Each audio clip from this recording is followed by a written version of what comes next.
PNP Aviation Security Group. Alert. Steadfast. Gutsy. AVSEG 24/7 in securing all airports nationwide. Tunghayan natin ang lideratong may paninindigan ni Police Brigadier General Dionisio Badongen Bartolome Jr. Saksihan dito lang sa AVSEG 24/7.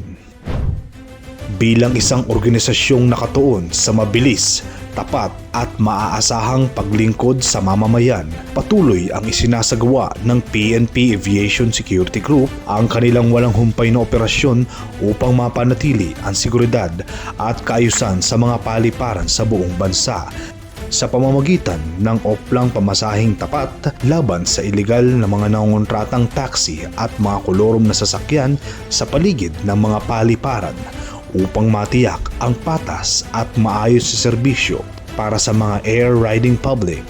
Mula nang ipatupad ang naturang programa, nagtala ng 512 na paglabag sa Joint Administrative Order 2014-01 habang 5,974 naman ang nahuli dahil sa paglabag sa Land Transportation and Traffic Code sa ilalim ng Republic Act 4136. Kasabay nito sa mas pinaigting na kampanya laban sa ilegal na droga at pakikipagtulungan sa iba't ibang ahensya, nasabat sa halos 8,324 grams ng hinihinalang shabu at halos aabot sa tatayang 57 milyong pisong halaga ng ilegal na droga sa NAIA Terminal 1. Ito ay naging resulta ng malalim na operasyon ng PNP AVSEG Group at NAIA Interagency Drug Interdiction Task Group sa patuloy na pagpapatupad ng mga warrant of arrest laban sa mga wanted person. 5 individual ang naaresto sa iba't ibang paliparan sa bansa. Kabilang na dito ang lalaking naarestong may nakabingbing 2 warrant of arrest sa kasong rape sa ilalim ng Republic Act A353, also known as Anti-Rape Law of 1997. Ang mga ito ay ilan lamang sa mga naging pangyayari noong nakaraang linggo na sumasalamin sa mas pinaigting na operasyon, matatag na koordinasyon at taimtim na dedikasyon ng PNP Aviation Security Group sa pagpapanatili ng kaligtasan at kapakanan ng publiko. Lunes, naging makabuluhan din ang pagsisimula ng linggo para sa PNP Aviation Security Group sa pangunguna ni Police Brigadier General Dionisio Badongen Bartolome Jr.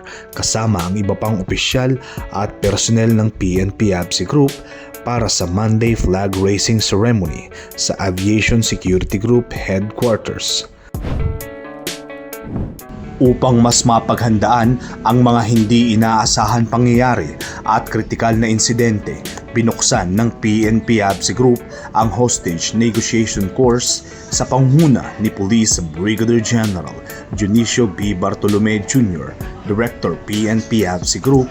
Ang opening ceremony kasama ang mga key officers ng unit at si Police Colonel Erwin T. Dayag ng PNP RSTU NCR.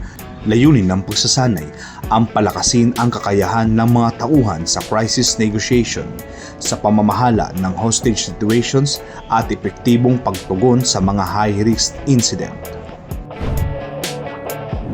Kasunod nito, walang inaksayang oras ang masipag na direktor, agad nitong pinangunahan ang commander's time kasama ang iba pang opisyal ng unit upang talakayin ang mga napipintong kaganapan ngayong buwan ng Mayo. Kinabukasan, malugod na tinanggap ni Director AVSEG Group sa kanyang opisina si Police Executive Master Sergeant Ingracio U. Lino Jr., Chief Executive Senior Police Officer.